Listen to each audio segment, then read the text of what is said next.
Bila acara pada kesempatan pagi hari ini, Bapak Ibu, berjalan sebagaimana biasa.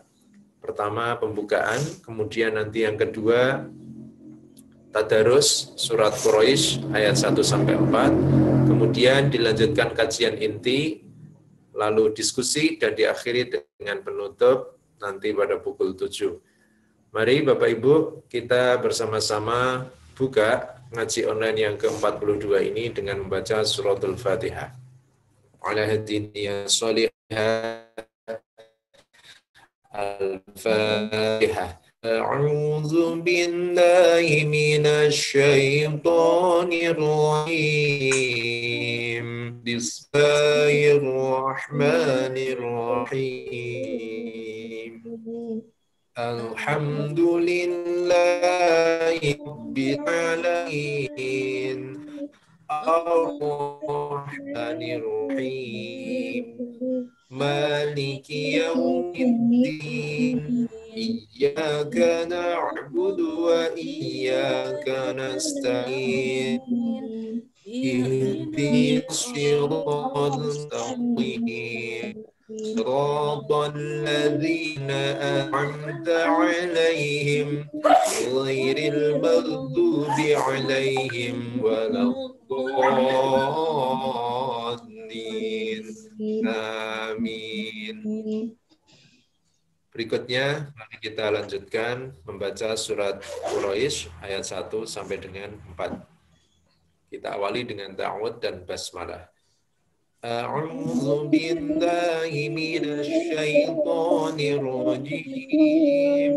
Bismillahirrahmanirrahim. Li'ilafi Quraisy إيلافهم رحلة الشتاء والصيف فليعبدوا رب هذا البيت الذي أطعمهم من جوع وآمنهم من خوف. Karena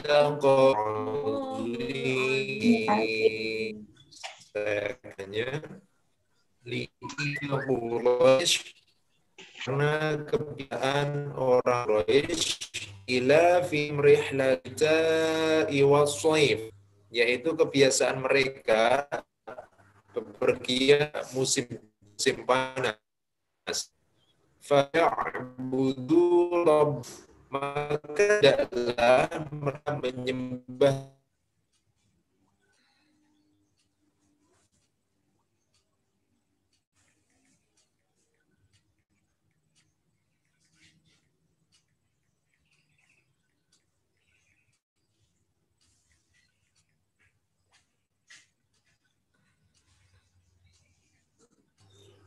yang telah memberikan makanan dan mereka.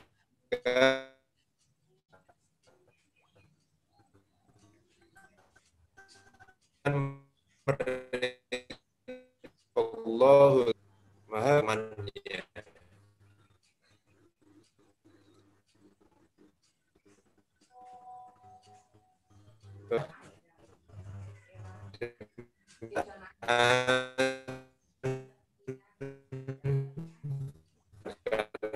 Bersama-sama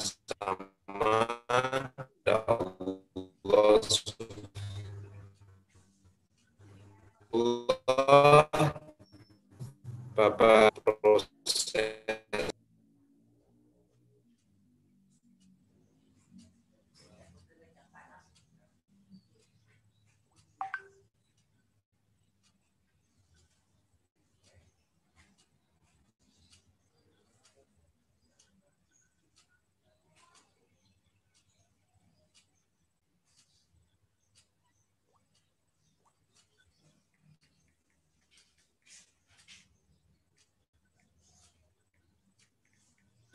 mohon maaf Bu, tadi saya agak terpental ya. Tadi sempat terpental, mohon maaf ya. Iya. Hilang. Ya. Baik. Kita baca satu surat lagi, Bapak Ibu. Menunggu kehadiran Bapak Haji Imam Khairi. Kita baca Ta'awudz Basmalah, terus kemudian baca surat Al-Ma'un. A'udzu billahi minasy syaithanir rajim. Bismillahirrahmanirrahim. أرأيت الذي يكذب بالدين فذلك الذي يدع اليتيم ولا يحض على طعام المسكين وويل للمصلين الذين هم عن صلاتهم ساهون الذين هم يراءون ويمنعون الماعون صدق الله العظيم. Saya akan bacakan terjemahannya. Ara'aital ladzi yukadzibu biddin, tahukah kamu orang yang mendustakan agama? Fadzalikal ladzi yad'ul yatim, maka itulah orang yang menghardik anak yatim. Wala yahuddu ala ta'amil miskin, dan tidak mendorong mereka dan tidak mendorong memberi makan orang miskin. Fawailul lil musallin, maka celakalah orang yang salat, alladzina hum an salatihim sahun, yaitu orang-orang yang lalai terhadap salatnya. Alladzina hum yura'un, yang berbuat riya, wa yamna'unal ma'un, dan enggan memberikan bantuan. Shadaqallahul azim. Maha benar Allah atas segala firman-Nya. Demikian pembacaan surat Al-Ma'un yang sudah kita lakukan. Mudah-mudahan senantiasa menambah keimanan dan ketakwaan kita kepada Allah Subhanahu wa taala. Amin ya rabbal alamin.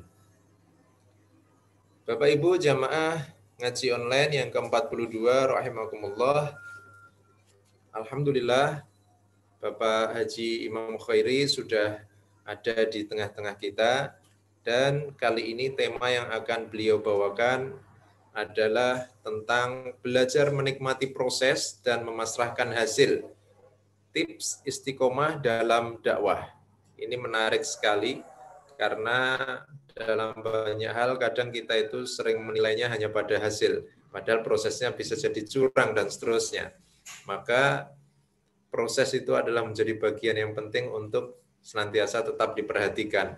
Dan kali ini kita akan mendengarkan tips-tips bagaimana untuk menikmati proses sehingga kita bisa lebih istiqomah dalam berdakwah, apapun hasilnya begitu.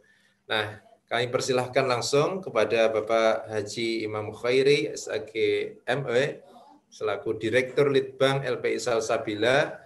Kami persilahkan untuk menyampaikan materinya. Monggo, Pak Imam. Baik. Assalamualaikum warahmatullahi wabarakatuh. Waalaikumsalam warahmatullahi wabarakatuh. Bismillahirrahmanirrahim. Alhamdulillahi rabbil alamin. Alhamdulillahi wa kafa. Wassalatu wassalamu ala sayyidil mustafa wa ala alihi wa ashabihi wa man wafa. Asyhadu an la ilaha illallah wahdahu la syarikalah wa asyhadu anna Muhammadan abduhu wa rasuluh. Allahumma salli wa sallim wa barik ala sayyidina Muhammadin wa ala alihi wa ashabihi ajma'in. Amma ba'du. Alhamdulillah, marilah kita bersama-sama mengawali pertemuan ini dengan bersyukur kepada Allah atas rahmat dan karunia yang Allah berikan. Pada pagi hari ini kita bisa bersama-sama di majelis ini, di majelis ilmu ini, dengan semoga Allah senantiasa melimpahkan rahmat karunia-Nya, keberkahan untuk kita semua. Salawat salam semoga tercurah kepada baginda Rasulullah Muhammad sallallahu alaihi wasallam sebagai qudwah, panutan bagi kita semuanya. Baik, mohon izin saya akan share screen untuk kita bisa sama-sama membaca materi ya.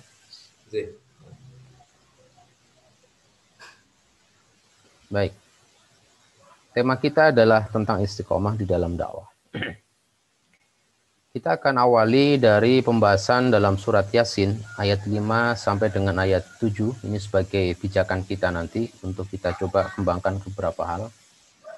A'udzu billahi minasyaitonir rajim. Bismillahirrahmanirrahim. Tanzilal azizir rahim. Litungdhira qauman ma undhira aba'uhum fahum ghafilun. Laqad haqqal qawlu 'ala aktsarihim fahum la yu'minun. Ayat kelima. Tanzilal azizir rahim. Ayat ini menerangkan bahwa Al-Quran yang Allah turunkan itu diturunkan dari Allah yang disifati Al-Aziz dan Ar-Rahim. Tanzil itu maknanya dalam bahasa Arab sesuatu yang turun dari atas. Nazalal matar misalnya, hujan turun. Nah, kalau hujan turun ya dari atas, tidak mungkin hujan dari bawah kan? Ya. Maka tanzil, Quran itu tanzil, artinya turun dari atas. Ya. Apakah Allah itu di atas? Ya tidak.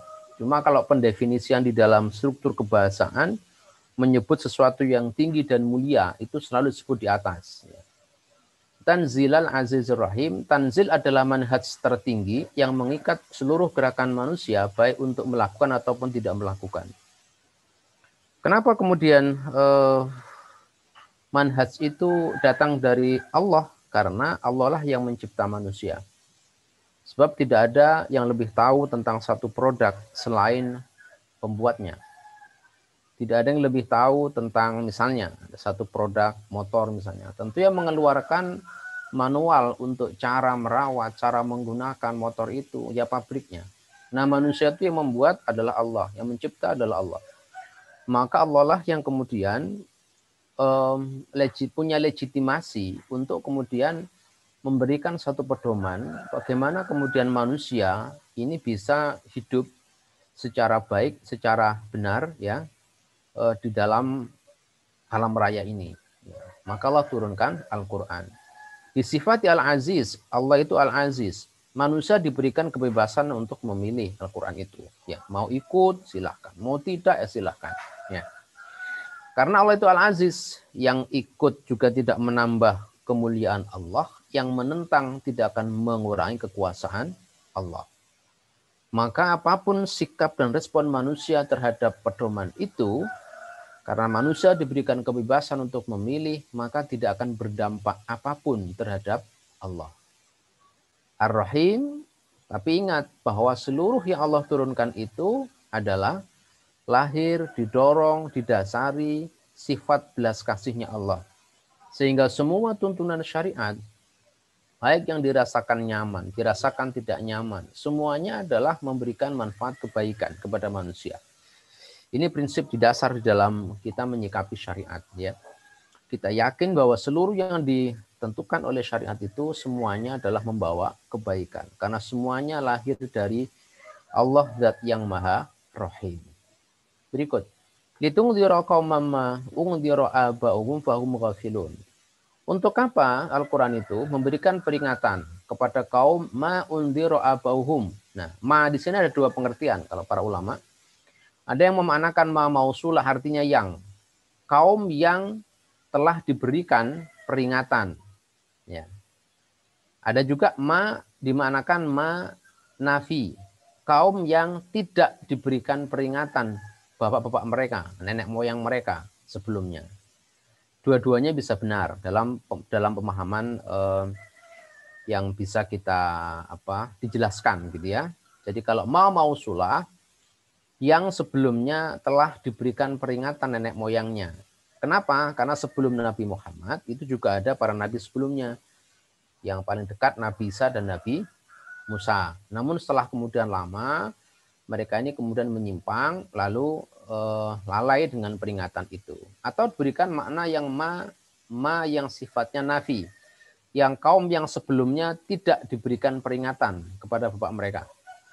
Kita lihat misalnya, ya, jarak antara fatrah atau jarak tidak ada nabi antara Nabi Isa dan Nabi Muhammad itu 500 tahun. Tentu ini sudah berapa generasi. Kalau orang umurnya 60 tahun ya berarti sudah sekitar 8 generasi, 9 generasi kan.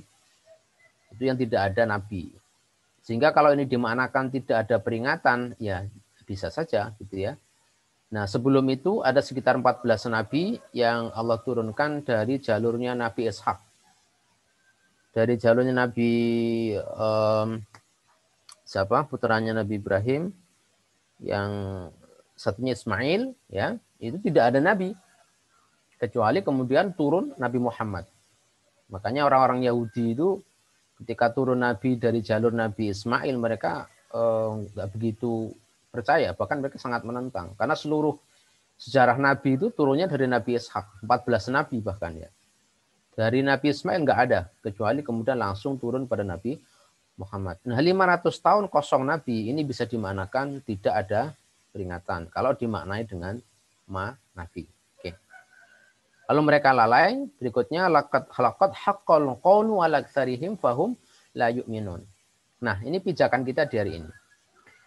Laqad haqqal qawlu, maka sungguh telah benar ketetapan Allah ala aktsarihim, atas bagian mayoritas mereka, fahum la yu'minun, mereka tidak beriman. Oke, kita mulai pelan-pelan di sini ya. Jadi Allah memberikan tuntunan Quran yang lahir dari belas kasih sayang Allah kepada manusia, sehingga seluruh tuntunan syariat bermuatan kebaikan. Sementara manusia diberikan kemungkinan untuk menolak ataupun menerima.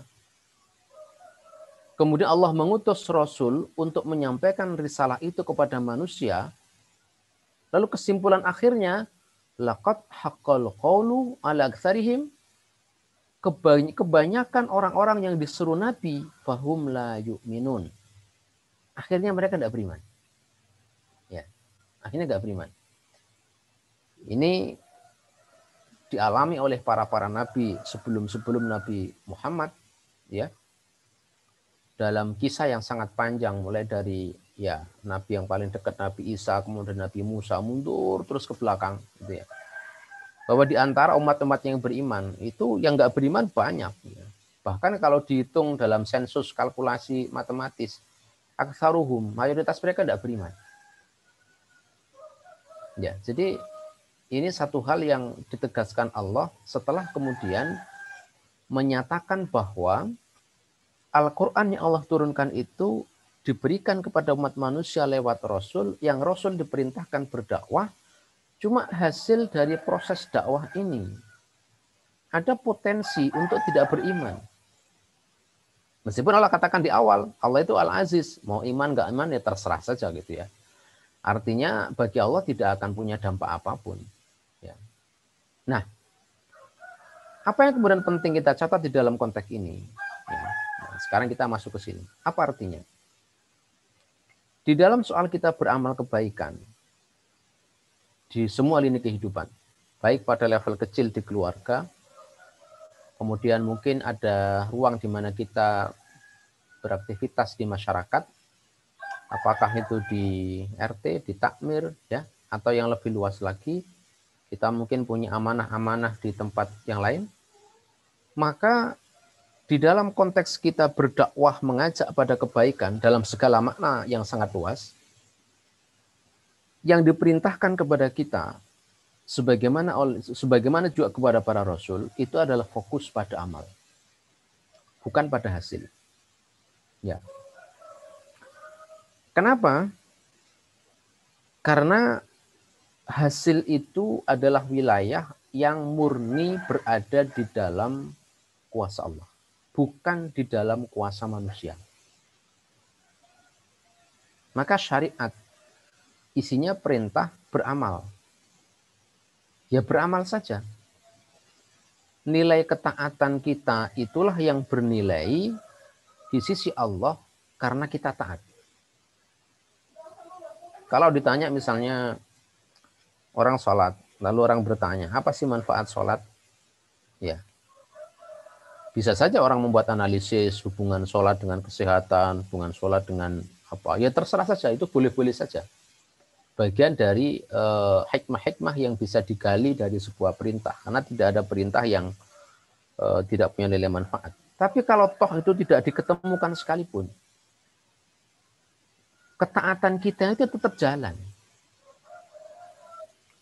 Analisis bahwa sholat punya kaitan dengan kesehatan misalnya ya, bahwa puasa itu berdampak kepada kesehatan dengan konsep autofagi yang ditemukan oleh orang Jepang itu ya, itu misalnya begitu. Itu kan belakangan.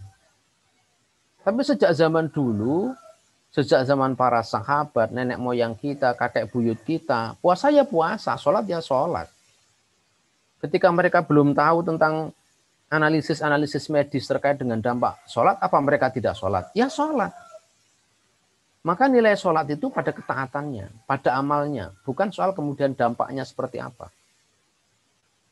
Nah, dampak itu bukan wilayah kita. Fokus kita adalah pada amal. Oke. Minimnya hasil tidak menurunkan derajat perjuangan. Para rasul tetaplah mulia meski umatnya hanya sedikit, bahkan ditentang oleh keluarganya. Siapa umatnya ditentang keluarganya misalnya? Nabi yang ditentang keluarganya. Ya, Nabi Lut. Istrinya nggak mau beriman. Nabi Nuh, putranya istrinya nggak mau beriman. Ya, tapi mereka tidak berarti kalau kemudian istrinya, keluarganya tidak beriman, lalu derajat kenabiannya menjadi rendah, menjadi turun. Tidak. Jadi tidak ada menurunnya derajat karena kemudian hasilnya minim, itu tidak ada. Karena nilai dari amal itu ya pada amal itu sendiri, bukan pada soal hasilnya. Nah, bukti bahwa kemudian itu tidak menurunkan derajat. Nabi Nuh misalnya justru kemudian umatnya sedikit, keluarganya menentang, tetapi beliau juga digelari ulul azmi. Karena itu menandakan umatnya sedikit, masanya panjang, keluarganya menentang. Itu menandakan perjuangannya sangat dahsyat. Sangat berat. Termasuk kita sekalian ya. Coba bayangkan kalau penjenengan misalnya kita ini punya komitmen kebaikan, komitmen berbuat baik, mengajak orang berbuat baik, tapi ditentang oleh istrinya. Dia pulang bertengkar, dia pulang ya istrinya marah, tiap pulang bertengkar dengan pasangannya, apa enggak lelah gitu? Lelah pasti berat gitu. Kalau kemudian keluarganya utuh gitu, lalu kita berdakwah keluar, masih lumayan, berat di luar, pulang ke rumah adem. Sebagian para nabi itu tidak. Sudah di luar dicaci maki, coba kayak bayangkan kayak Nabi Nuh itu ya. Umatnya Nabi Nuh itu umat-umat yang kelas kategorinya umat rendahan. Tidak ada umatnya Nabi Nuh itu yang keren. Kalau dalam bahasa kita ini sekarang lah komunitas-komunitas umatnya Nabi Nuh itu ya orang-orang pinggir-pinggir itulah. Ekonominya lemah, dia nggak punya derajat sosial yang tinggi. Di luar dihina-hina, di rumah bertengkar sama istrinya. Istrinya menentang. Ini kan berat luar biasa. Tapi toh demikian tidak membuat kemudian derajat kenabiannya menjadi rendah, tidak. Dan yang hebat lagi, istrinya, termasuk juga Nabi Lut, istrinya, tetap istri beliau. Kan nggak ada kisah kemudian Nabi Lut menceraikan istrinya. Sampai menjelang subuh ditinggal pergi itu pun juga masih istrinya Nabi Lut. Artinya apa? Ya, dakwah beliau itu jalan terus dengan segala tantangannya. Meskipun hasilnya bisa dikatakan minim. Karena umatnya Nabi Lut yang ikut itu hanya keluarganya saja, anak-anaknya. Yang lain tidak ada yang ikut. Nah ini, maka fokus kita pada amal. Karena fokusnya pada amal, bukan pada hasil, kita akan punya daya persistensi, punya daya istiqomah, daya juang yang akan terus menyala.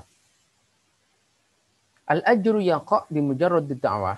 Pahala itu sudah Allah berikan terjadi muncul semata-mata karena dakwah, bukan bergantung kepada diterima tidaknya dakwah kita.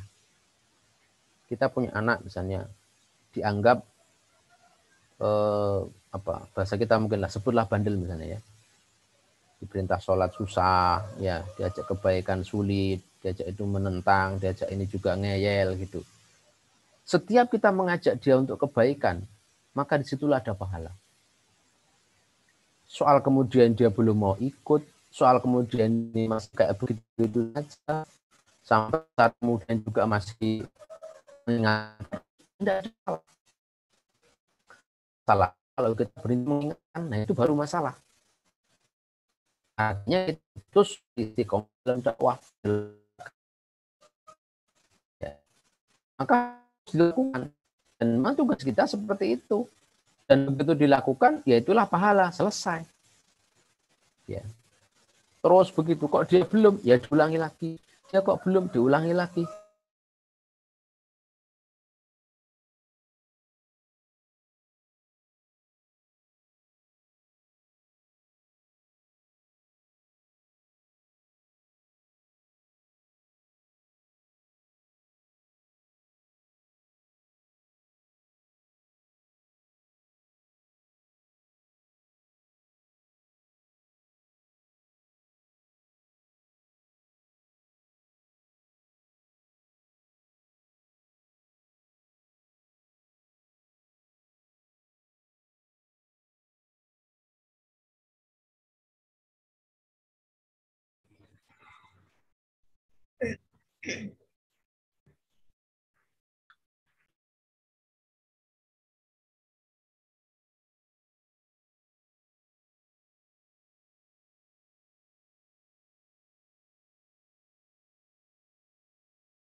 Mohon maaf Bapak Ibu, ternyata ini Ustadz Imam Khairi sempat terpental ya.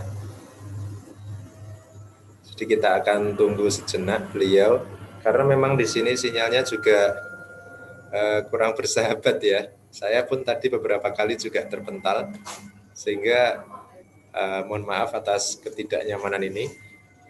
Kami akan coba komunikasikan dulu dengan Ustadz Imam Khairi.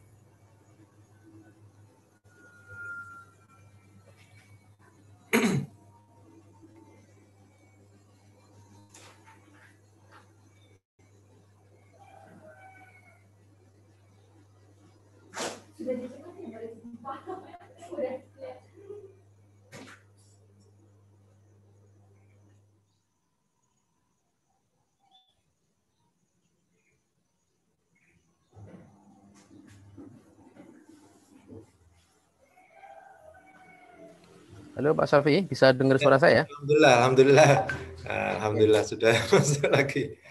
Maaf ya, putus ini. Baik. Iya, tadi saya juga sempat beberapa kali kayak gitu, Pak. Oke. Kita lanjut ya. Jadi yang berikutnya, apa akibat negatif kalau orientasi hasil? Ya. Pertama, kalau orang gagal, dia akan cepat patah dan putus asa. Kenapa? Karena kemudian dia ini berorientasi atau memandang bahwa ukuran berhasil dan gagal itu adalah hasilnya. Ukuran sukses atau tidak itu pada hasilnya. Padahal hasil itu adalah sesuatu yang tidak bisa dijangkau oleh kita. Yang bisa dijangkau oleh kita itu adalah ikhtiarnya. Ya. Maka kalau orang Jawa misalnya ada anaknya kemudian nakal, ya tidak mau ikut, terus sampai kemudian diusir, ora diaku anak, gitu ya. Itu sebenarnya tidak tepat. Ya memang berat, tapi kita lihat betapa kemudian Nabi Nuh itu memanggil putranya saat menjelang putranya tenggelam di sebuah tempat yang terpencil, fi ma'zilin, tempat yang terpencil, jauh begitu, masih dipanggil untuk naik perahu. Meskipun anaknya menolak. Jadi bukan malah diusir kan gitu ya. Udah kamu biar tenggelam sekalian. Enggak gitu ya. Kalau sana tenggelam sekalian kalau nggak mau ikut bapak. Enggak. Bahkan putranya pun dibela di hadapan Allah. Ya Allah itu putra saya. Kalau diputuskan oleh Allah, Ya, innahu laisa min ahlik. Bukan Nabi Nuh, itu bukan putra. Jadi putra dalam keimanan itu tidak ada kaitannya dengan itu putra biologis, tapi tidak ada putra keimanan, tidak ada vokasi di situ. Baru Nabi Nuh kemudian berhenti. Makanya ya harus terus gitu. Ya, dan itulah sunnah dalam dakwah. Kenapa orang mudah putus asa? Karena orientasinya hasil. Sekali dicoba tidak sesuai dengan harapan, 2 kali dicoba tidak sesuai dengan harapan, 3 kali sudah ditinggal. Nah, ini tidak terjadi dalam contoh para nabi. Ya terus didakwai, terus diajak, terus dimotivasi, terus ditarik. Nah, yang kedua, kalau orientasinya hasil, jika berhasil akan mengangkat keakuannya. Ini bahaya. Kalau orientasinya hasil, begitu muncul hasil, maka begitu muncul hasilnya, dia akan mengatakan, oh itu aku loh. Itu kalau nggak karena saya, wah nggak jadi. Coba masjid ini kalau nggak dulu saya mengawali, wah dulu kalau saya bukan panitianya, dulu kalau saya nggak urun paling banyak ini, wah nggak ada. Coba kalau misalnya bukan karena saya, jadi apa itu? Nah, kenapa terjadi? Karena dia merasa satu keberhasilan itu karena dia punya peran. Maka disitulah resikonya dia akan mengangkat keakuannya. Aku loh. Ya ingat, begitu dia bicara aku, maka aku menjadi aku kalau diakui orang lain. Pada saat dia mengatakan aku, dia menuntut orang lain untuk mengakui. Ketika akunya nggak diakui, nah muncullah sombongnya. Dia pasti emosi kan. Masa aku itu loh nggak dihormati? Masa aku loh nggak disebut? Masa aku itu loh nggak ditulis? Nah, masa aku itu loh. Nah, padahal aku sudah berjasa ini dan itu. Dia akan sebut tentang berbagai macam prestasi yang pernah dia lakukan.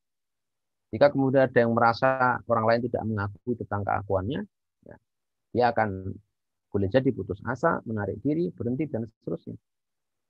Maka dalam hal kemudian orientasi hasil, dia berhasil bisa beresiko negatif, dia gagal apalagi. Maka ini sangat penting. Ya. Sebab itu ketika Rasul diajarkan, diperintahkan berdakwah, Allah sudah sampaikan, Nabi Muhammad, kamu berdakwah, tapi tidak usah kemudian galau. Kalau ternyata banyak orang menentang. Karena sunnahnya dakwah dengan para nabi sebelumnya itu begitu. Bahkan kalkulasinya, matematikanya. Yang ikut dan yang nggak ikut, itu banyak yang nggak ikut. Jadi kalau kemudian dalam proses kita mengajak kebaikan, ya saya maksud dakwah itu ya apapun lah ya, dalam segala hal yang terkait dengan kebaikan. Ada resistensi, ada penolakan, ya. Ada dinamisasi yang di situ menuntut kita untuk berjibaku lebih serius. Normal saja, normal saja. Bahkan ketika kemudian ternyata hasilnya tidak sesuai yang diharapkan, ya normal saja memang karena urusan kita bukan ngurus hasilnya kok. Normal saja. Jadi tidak ada yang perlu dianggap aneh dan tidak ada yang aneh dengan kenyataan itu. Ya. Itu yang pertama. Jadi kita fokus pada amal, bukan pada hasil. Karena kalau kita orientasi hasil itu bikin stres. Coba jangan punya putra. Jangan tidak pernah ngurus tentang prosesnya. Belajar nggak pernah didampingi. Dia masalahnya apa tidak pernah dikaroki. Begitu rapotan yang ditanya pertama, mana rapotnya? Nah, nih. Begitu rapotnya jelek, guling-guling. Kamu gimana? Sekolah udah dibiayain begini, rapotnya jelek. Itu anaknya bukan termotivasi. Anaknya malah stres. Ya sudah bapak aja yang sekolah sana. Saya tak di rumah saja. Ya. Tapi kalau kemudian anak didampingi, yang diurus itu belajarnya, bagaimana belajarnya, ada masalah apa dicarikan solusi, kurang buku dibelikan buku, ya butuh fasilitasi difasilitasi. Udah sampai segitu saja. Begitu ujian didoakan. Selesai ujian keluar nilai, dilihat, diterima, alhamdulillah. Apapun hasilnya. Anak akan nyaman. Dia tidak terbebani dengan soal kemudian hasil. Karena begitu kemudian orientasi hasil itu muncul dan sangat kuat, ya orang juga terdorong untuk mengambil jalan pintas. Dan ini bahaya. Semua yang bermakna jalan pintas, ya, itu tidak dibenarkan. Pengen nilai bagus, akhirnya apa?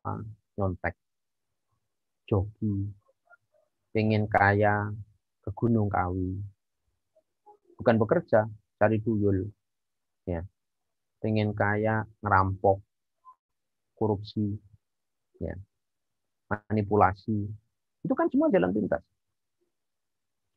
Pengen makan enak, tidak mau ribet, ya cari yang fast food, junk food, makanan-makanan instan, minuman instan, pasti bahaya. Karena semuanya akan berorientasi pada itu, karena terjadi karena semua berorientasi pada hasil. Ya, jadi kalau mau ditambahkan, tambah satu lagi misalnya. Nah di sini ya, tambahkan satu lagi tentang bagaimana dampak negatif ketika orang orientasi hasil. Dia bisa mengambil jalan pintas. Oke, ini pertama. Lalu yang kedua, bersandar itu hanya kepada Allah. Di dalam bahasa Arab, i'timad, ya, gundelan kalau Jawanya itu ya. Gundelan berpegang itu hanya boleh kepada Allah. Tidak boleh berpegang kepada amal. Kenapa? Karena amal adalah makhluk, dia tidak punya dampak dan tidak bisa menentukan dampak. Yang bisa menentukan siapa? Allah. Kalau dalam istilah ada rajin pangkal pandai, hemat pangkal kaya, itu benar sebatas motivasi supaya orang itu rajin dan berhemat. Itu benar dalam tata kelola manajemen, ya, dan dalam proses. Orang harus rajin dan orang harus hemat. Tetapi bukan pada hasil. Karena ada orang yang rajin juga nggak pandai-pandai. Ada orang yang hemat, ketemunya bakhil, nggak kaya-kaya. Ya. Jadi kalau soal kaya dan pandai itu sudah wilayah hasil, dan itu adalah wilayahnya Allah. Maka kalimat ini bisa benar ya pada sebagian, tetapi tidak tepat pada bagian yang lain. Artinya ada klausul penjelasannya. Ya. Kalau toh secara fakta ada sebab akibat, rajin sebab pandai akibat, hemat sebab kaya itu akibat. Sesungguhnya yang memunculkan akibat bukan sebab. Sebab itu miliknya Allah, akibat miliknya Allah. Allah bisa menjajar keduanya, maksud saya diurutkan, ada sebab muncul akibat, ataupun tidak menjajarkan keduanya. Jadi itu urusan Allah. Ada orang yang sakit, sakitnya sama, ya, datang ke dokter yang sama, dikasih obat yang sama, satunya sembuh, satu tambah parah. Mungkin terjadi, atau sama-sama sembuh, atau satu sembuh cepat, yang satu sembuh lambat. Berkali-kali udah bolak-balik baru sembuh. Yang satu baru datang pulang sembuh. Ya, kita lihat. Ternyata sebab itu miliknya Allah, akibat miliknya Allah. Apakah sebab akan berdampak pada akibat? Tergantung kuasa Allah. Makanya tidak pernah ada yang namanya pengobatan itu yang bisa berdampak 100%. Untuk menunjukkan apa? Menunjukkan manusia tidak punya kuasa. Yang bisa mengatakan 100% obat segala penyakit itu hanya dukun. Ya. Dan dukun itu memang tidak dibenarkan karena klaimnya itu menuhankan diri. Itu pasti nggak benar. Ya, kalau benar semuanya bicara tentang kemungkinan. Nah, soal akibat dan dampak itu Allah yang punya kuasa. Sebab itu yang boleh dipegangi siapa? Allahnya, bukan sebabnya. Wilayah orang dalam soal beraktivitas itu amalnya, tetap batinnya itu iktimatnya berpegangnya kepada Allah. Dalam bahasa lain, tawakal kita itu nyantolnya pada Allah, bukan tawakal pada proses. Kalau tawakal pada proses, ya itu tadi, begitu kemudian sudah diandalkan, sudah diplan dengan baik, direncanakan dengan baik, dilaksanakan dengan baik, pokoknya dievaluasi dengan baik, hasilnya ternyata nggak sesuai harapan. Dia akan patah. Tahu gitu, nggak usah kerja. Nah, ya, tahu gitu, nggak usah serius-serius. Tahu gitu, ngapain kayak gitu-gitu. Tahu gitu. Jadi mau ditinggal turu dan sebagainya. Nah itu orang salah konsep. Tidak ada dalam beramal ke orang kemudian merasa sesuatu amal itu sia-sia. Karena jelas, "Faman ya'mal mithqala dzarratin khairan yarah, wa may ya'mal mithqala dzarratin syarran yarah." Laki-laki Allah itu bicaranya amal. Tidak pernah bicara soal hasil. Manusia yang kemudian seringkali salah konsep. Yang dikejar itu adalah hasilnya. Ya, hasilnya. Padahal nggak boleh kita di situ. Iktimat kita hanya kepada Allah, kita pasrah. Tapi wilayah kita wilayah amal, maka serius dalam soal amal dan selesai. Nah, kadang-kadang ada juga yang sebab itu dihilangkan oleh Allah, akibatnya muncul. Ya, misalnya ada orang sakit, ditanya, kok sembuh kenapa? Waduh, kenapa ya? Saya juga bingung gitu. Ya, jadi sakitnya misalnya parah, tiba-tiba Allah berikan kesembuhan dengan sesuatu yang nggak bisa dia nalar, tiba sembuh ya. Well, tahu-tahu saya bangun tidur tiba-tiba enak kan misalnya gitu. Ya. Atau mungkin ada sebabnya tapi akibatnya nggak muncul, bisa. Atau ada sebab akibat tapi nggak nyambung. Misalnya tongkat Nabi Musa itu membelah lautan. Apa hubungan tongkat sama terbelahnya lautan? Nggak ada hubungannya kan? Karena tidak ada orang yang bisa melakukan. Tongkatnya dipukul-pukul 100 kali pun lautan nggak akan terbelah kan gitu. Itu seperti sebab akibat, tetapi tidak ada korelasi yang bisa dinalar secara logika. Ya. Jadi ada kemungkinan yang bermacam-macam di dalam soal sebab akibat ini. Karena kan wilayahnya ada di wilayah Allah. Maka yang boleh digondeli itu adalah Allah, ya, bukan prosesnya. Tapi tugas kita serius di dalam proses. Maka kemudian poin terakhir adalah itqanul amal. Qala Rasulullah, "Innallaha yuhibbu idza 'amila ahadukum amalan ayyutqinahu." Sesungguhnya Allah itu senang, suka, mencintai orang kalau di antara kita beramal itu beramal dengan itqan, menyempurnakan amal. Ini wilayah kita. Ya. Ya sempurna dari sisi perencanaan, sempurna dari sisi proses, sempurna dalam sisi evaluasi dan seterusnya. Ya, ini tuntutan kita.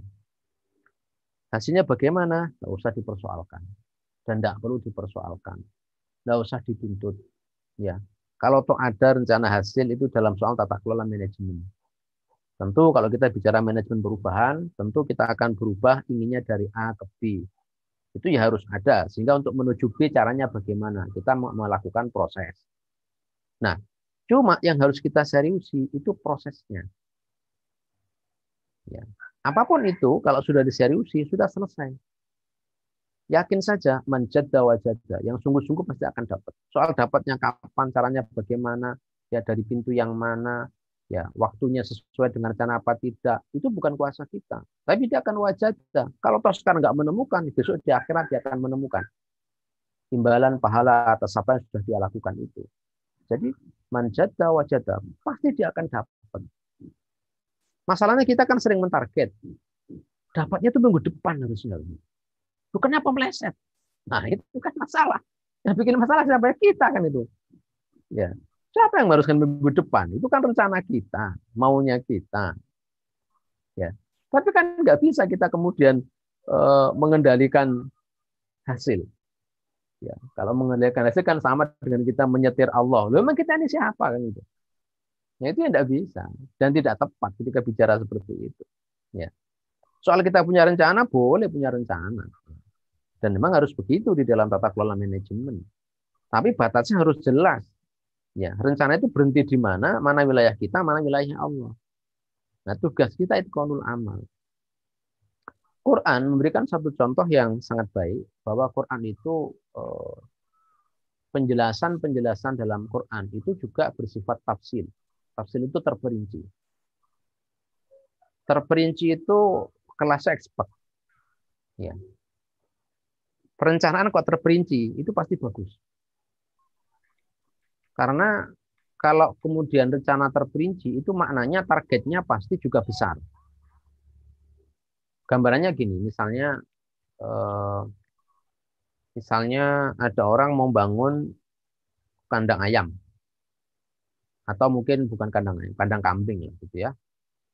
Orang mau bangun kandang kambing. Ya tentu perencanaan nggak terlalu jelimet.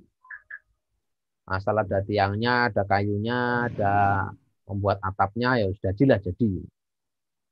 Beda dengan perencana orang yang akan membangun gedung, apalagi gedungnya bertingkat, pasti beda. Dia akan membuat perencanaan yang jauh lebih detail. Kenapa? Targetnya besar. Nah, Al-Quran itu diantara salah satu karakternya adalah tafsil. Ya, tafsil itu apa? Tafsil itu adalah suatu hal yang menggambarkan sesuatu yang dibangun itu dahsyat. Kalau orang miskin atau orang yang pas-pasan punya motor, ya targetnya asal jalan lah. Tapi kalau orang duitnya berlebih, maka dia mulai berpikir aksesoris, bannya diganti, soknya diganti, ya spionnya diganti, catnya kemudian dikasih warna-warni, mobil juga begitu. Rumah juga begitu. Kalau rumah sederhana, enggak punya duit, ya pokoknya bisa bernaung lah, bisa tidur, selesai. Tapi kalau orang sudah punya kelebihan, itu maka berbicara yang detail-detail. Maka detail itu tanda kualitasnya naik. Grade apa namanya? Grade kualifikasinya sudah levelnya berkelas. Perencanaan yang asal itu enggak berkelas. Proses yang asal itu enggak berkelas. Tapi perencanaan yang detail, ya, terperinci, ya, aspeknya semuanya direncanakan dengan baik, itu berkelas. Nah, ya kan? Sama dalam hidup juga begitu. Kalau orang sudah kelasnya tinggi, itu rumahnya itu macam-macam lah pernak-perniknya itu ya. Di tembok dipasang ini, dipasang itu ya. Warnanya catnya juga bermacam-macam ya. Disesuaikan kesannya begini. Kalau masang gambar itu vertikal apa horizontal dan seterusnya. Itu dipikir dengan sangat detail. Lampunya warnanya apa, bentuknya apa, itu detail. Tandanya apa? Berkelas. Tapi kalau orang tidak berkelas ya, yang penting ada rumah lah gitu ya. Yang penting ada lampunya kelihatan. Temboknya warna apa enggak terlalu penting. Nah, itu beda. Kita juga beramal begitu. Amal berkelas itu tandanya diantaranya terperinci. Detail, terperinci, direncanakan dengan baik. Itu namanya itqan, itu nanti di situ. Tapi kalau asal, terus pokoknya melaku lah. Yang penting jalan. Ini yang ini, sakit ini. Wah, itu enggak berkelas. Amalnya kelas bawah itu. Nah, jadi tanda di antara itqan itu kita memikirkan serius, melakukan serius, evaluasi juga serius. Nah, itu keren. Dampaknya bagaimana? Dampak Allah yang ngatur. Yakin aja manjad dawa jajar. Tidak usah ikut-ikut. Kapan, bagaimana, berapa, caranya bagaimana, serahkan Allah. Pada saatnya akan datang. Bisa cepat, bisa lambat, bisa jauh, bisa sangat jauh. Ya, sudah itu serahkan saja. Wa qul i'malu fasayarallahu 'amalakum wa rasuluhu wal mu'minun. Wa qul, katakan Muhammad, i'malu, beramallah kalian. Maka Allah akan melihat. Rasul akan melihat. Orang-orang mukmin akan melihat. Bahkan pada level yang paling jauh, saturadduna ila 'alimil ghaib wasyahadah, dikembalikan kalian besok di hari kiamat, fayunabbiukum bima kuntum ta'malun. Disitulah akan dibuka ya seluruh amal yang pernah kita lakukan di dunia ini. Maka beramallah.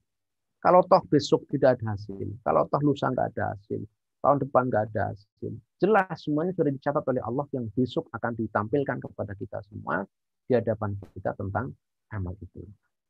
Bapak Ibu sekalian, 3 ini yang saya rasa penting. Jadi fokus pada amal, bukan hasil.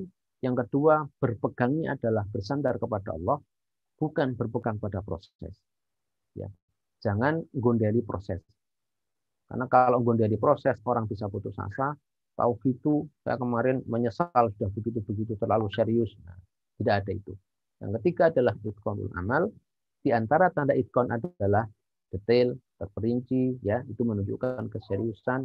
Ya, targetnya berarti serius, targetnya berarti tinggi, itu bagian dari itqanul amal. Saya kira 3 itu yang bisa saya sampaikan. Ya, semoga kemudian dengan ini membuat kita memiliki persistensi, konsistensi, keistiqomahan di dalam beramal, tidak mudah putus asa, ya. Dan kita pun ketika berhadapan dengan orang lain juga tidak senantiasa menjadikan ukuran hasil sebagai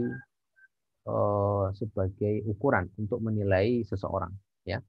baik terhadap kawan, terhadap bawahan, terhadap pimpinan, ya sama, ya. Yang penting bahwa kita sudah berproses dengan baik, ya insya Allah hasil juga akan mengikuti. Soal mengikutinya berapa persen dan seterusnya, nah itu bukan lagi pada wilayah dan kuasa kita. Jadi jelas kita membersihkan diri itu ada di mana. Sebagaimana Rasulullah ketika diperintahkan untuk berdakwah, bahkan Allah sudah sampaikan bahwa kamu akan menghadapi tantangan dan bahkan umat-umat terdahulu itu juga yang tidak ikut jauh lebih banyak ketimbang yang ikut. Baik, saya rasa begitu. Masih ada waktu beberapa menit yang mungkin kita masih ada ruang untuk berdialog. Terima kasih. Saya kembalikan kepada Pak Syafi'i. Assalamualaikum warahmatullahi wabarakatuh. Waalaikumsalam warahmatullahi wabarakatuh. Alhamdulillah, banyak hal yang sudah kita dapatkan, inspirasi-inspirasi yang mungkin juga mempengaruhi mindset kita, bahwasanya ternyata menikmati proses dan memasrahkan hasil itu adalah sebuah hal yang cukup luar biasa jika kita bisa mengamalkannya. Nah, Bapak Ibu, berikutnya kita akan masuk pada sesi diskusi. Di kolom chat sudah ada pertanyaan ini, Pak Imam, dari Kak Adi Kitana ya. Nyuwun pirsa Ustadz, sukses dan gagal dalam setiap ikhtiar adalah hak Allah dalam menentukannya. Bagaimana kita bisa mengukur apakah ikhtiar kita lakukan telah optimal dan maksimal. Yang kedua, bagaimana hubungan ketetapan Allah atas hasil ikhtiar kita dengan sunatullahnya. Oke. Itu yang ada di chat. Mungkin yang ada di ruang Zoom yang mau bertanya langsung. Oke, Bu Nuni ya. Oke, baik, silakan Bu Nuni menyampaikan. Di unmute dulu, Bu. Ya, terima kasih. Assalamualaikum warahmatullahi wabarakatuh. Waalaikumsalam warahmatullahi wabarakatuh. Yang kami hormati Pak Imam Khairi. Saya mau menanyakan, terima kasih Pak Syafi'i waktunya, meh lali. Ini kalau boleh saya mengambil benang merah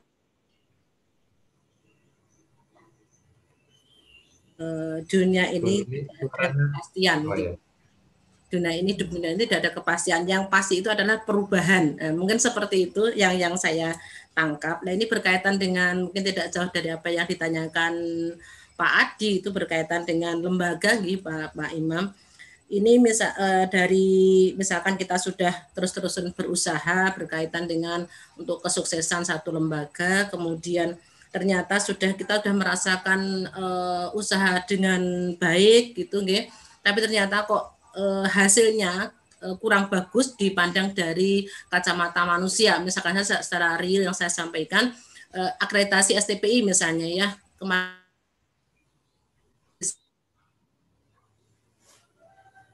kurang baik. Sebenarnya itu kalau tidak ada efek yang lain berkaitan dengan muamalah dan juga wasilah untuk beribadah, saya kira tidak begitu masalah. Tapi permasalahannya itu kan kalau nilainya nggak bagus itu kan berakibat kepada semuanya, baik itu wasilah untuk beribadahnya, untuk beramalnya, kemudian juga untuk animo keluar juga kurang bagus. Nah ini misalkan seperti yang kami hadapi itu ya, bagaimanapun kita mesti prihatin ketika lembaga kita belum sukses sementara kita sudah berusaha maksimal. Yang saya tanyakan sebagai orang yang beriman gitu nggih, yang tetap berusaha untuk optimis, itu mungkin apa yang bisa kita lakukan nggih Pak nggih, artinya yaitu tadi kita sudah merasa maksimal, mungkin bagaimana kita bisa semuanya bersatu dan dengan cara yang jitu tadi ketika ada cara-cara yang trik yang elegan gitu nggih, yang bisa dilakukan oleh semuanya. Itu aja Pak Imam, terima kasih. Makasih Pak Syafi'i. Assalamualaikum warahmatullahi wabarakatuh. Waalaikumsalam warahmatullahi wabarakatuh. Oke, sudah berusaha maksimal tapi hasilnya kurang maksimal. Terus tadi kiat-kiat situnya mungkin bagaimana yang bisa kita terapkan begitu Pak Imam. Baik. Ya, terima kasih. Bu siapa tadi ya? Bu Nuni. Bu Ihda Yunil Fatimah, panggilannya Bu Nuni. Baik, Bu Nuni. Saya kira justru di situ kita menjadi, dengan perspektif ini, kita menjadi punya daya tahan untuk terus melangkah. Ya. Jadi apapun hasilnya, itulah yang kemudian Allah tentukan untuk kemudian kita terima dan harus kita syukuri apapun yang ada. Lalu tentu kita melangkah lagi untuk proses berikutnya lagi. Ya. Sehingga kita tidak terkooptasi, tersandera oleh masa lalu, ya, dan kita punya optimisme dengan masa depan, karena yakin tidak ada yang kita lakukan yang kemudian menjadi sia-sia. Tentu di situ ada proses evaluasi ya, di dalam tata kelola manajemen. Apa yang kurang dan seterusnya, bagaimana cara meningkatkan dan seterusnya. Nah, itu bagian dari langkah kita selanjutnya, dan memang harus begitu. Nah, justru kemudian ketika kita berperspektif bahwa hasil itu memang bukan wilayah kita, itu adalah wilayahnya Allah, yang Allah tentukan untuk kita, ya. Kalau sudah ada hasilnya, kita terima faktanya begitu, tidak kita terima faktanya pun juga begitu. Jadi tidak ada yang lebih baik di dalam soal kemudian sudah ada hasil, kecuali memang semuanya kita syukuri dan kita terima dengan segala keridhaan. Nah, itu ketika sudah ada hasilnya. Nah, lalu melangkah lagi dengan tidak pernah merasa bahwa langkah yang kita lakukan itu menjadi sia-sia. Ya pokoknya melangkah saja supaya kemudian menjadi lebih baik bagaimana caranya. Disitulah kemudian itkon itu kita lakukan. Itkonul amal. Nah, nyambung pertanyaannya dengan Kak Adi Kitana. Terus ukuran untuk mengatakan kita sudah optimal dan maksimal itu apa? Di dalam soal kebaikan, ukuran yang diberikan agama itu kan mastatoktum. Mastatoktum itu kalau ukuran dalam soal meninggalkan keburukan itu tidak ada klausul mastatoktum. Orang dilarang berzina itu tidak ada klausul. Saya kalau nggak berzina setahun minimal sekali nggak kuat, nggak bisa. Itu ya pokoknya begitu, harus ditinggal 100%. Tapi kalau orang beramal, ya kita berikhtiar itu mastatoktum dalam batas maksimal kemampuan. Syekh Mutawalli Asy'arawi, ya, beliau seorang ulama yang ada di Al-Azhar Mesir, ketika itu menjelaskan ayat ini kepada mahasiswanya, dibawalah mahasiswanya itu keluar ke lapangan. Beliau ini sudah tua, ya, beliau ini sudah tua. Ketika itu beliau sudah sepuh. Kemudian menjelaskan ayat ini, kamu lihat bagaimana cara menunjukkan masa waktu ini. Seperti ini. Beliau lari di lapangan. Di lapangan dengan kondisi sudah sepuh itu, ya, sampai kemudian beliau ini pingsan gitu. Sampai pingsan terus digotong masuk ke dalam ruangan, beliau kemudian siuman. Terus begitu siuman, nah itulah namanya masa toktum kata beliau kan gitu. Jadi kira-kira sampai klenger gitu masa toktum itu. Jadi kalau dikit-dikit capek bilangin sudah maksimal, ya itu belum. Maka ukurannya itu mana? Ukurannya tidak jelas sebenarnya. Kembali ke masing-masing kita. Ya, karena orang itu bisa aja beralibi, ini sudah maksimal Pak, tapi sebenarnya dia tuh malas gitu. Ya, dia itu nggak serius, tapi bilang itu sudah maksimal, udah mentok Pak ini, mentok karena nggak mau mikir gitu. Itu kan beda orang mengatakan mentok dan nggak mau mikir. Nah, batasnya di mana? Ya kalau dikatakan batasnya mana kan memang abu-abu di sini. Masa taktum itu apa batasnya? Abu-abu kan, abu-abu. Ya, jadi itu ruang-ruang yang kita kemudian masih bisa dieksplor lebih jauh. Ya, makanya fayunabbiukum bima kuntum ta'malun. Allah akan membeberkan besok. Yang serius itu siapa, yang setengah itu siapa, yang asal itu siapa, kan tahu lah gitu ya. Jadi ya wilayah itu di kita. Gitu. Jadi memang tidak ada ukuran bakunya. Orang aja bisa beralibi, yang tahu diri kita masing-masing. Bagaimana hubungan ketetapan Allah atas hasil ikhtiar kita dengan sunatullah? Ya, ya. Sunatullah itu Allah tetapkan dalam kehidupan. Barang siapa yang berbuat dia akan menuai. Ya, dan itu harus kita yakini begitu. Ya, dan memang begitu. Cuma kemudian bagaimana sesuatu tak akan terjadi. Disitulah kemudian sesungguhnya peran Allah itu hadir di dalam kehidupan. Ketika kita makan, logika orang makan, kalau makan kenyang badannya sehat. Kenapa kemudian kita berdoa Allahumma barik lana fima razaqtana wa qina adzabannar? Kenapa kita bismillah? Karena dalam faktor makanan itu ada berbagai macam resiko. Bisa saja orang kemudian makan sakit perut. Makan bukan tambah sehat malah kena kanker, ya. Makan ini ternyata justru dampaknya negatif bagi kesehatan. Berbagai macam faktor yang lain. Maka logika-logika sunatullah itu tetap namanya adalah sunatullah. Sunnah yang Allah tetapkan. Di mana Allah juga berkuasa atas sunnah itu secara penuh. Sementara manusia mengetahui sunnah itu pada sebagian aspek, tidak akan mungkin utuh 100%. Ya. Jadi sesuatu yang kita sebut sebab akan berdampak, itu kan melibatkan faktor X yang lain yang kita mungkin tidak bisa menjangkau. Dan nggak bisa menjangkau 100%. Efektivitas suatu sebab untuk menjadi akibat. Itu sepenuhnya 100%-nya itu milik Allah. Yang disebut sunnatullah itu yaitu. Maka kadang ada sesuatu hal yang kita lakukan, tapi ternyata dampaknya kan beda-beda dari satu hal ke hal yang lain. Kita bisa menganalisis kalau di dalam misalnya teori farmasi misalnya, kalau reaksi ini dengan ini digabung akan jadi begini. Nah itu yang memang di dalam siklus-siklus normal itu bisa terjadi ya. Ada yang sifatnya baku selama tidak ada faktor X yang lain yang kemudian mengganggu dan seterusnya. Tapi di dalam urusan sosial, pembatasan atas faktor X itu sangat sulit. Ya, reaksi-reaksi yang sifatnya sosial itu sangat sulit untuk kita kendalikan. Sebab itu di dalam kehidupan dakwah yang itu lebih banyak pada kehidupan yang sifatnya kualitatif ya, kehidupan sosial, rumus bakunya itu sulit ditentukan. Dan kemudian Allah yang paling bisa kita pegang sebagai penentu hasil. Saya kira itu hubungannya. Ya ada sunatullah sifatnya memang baku dalam reaksi-reaksi kimia dan seterusnya itu ya.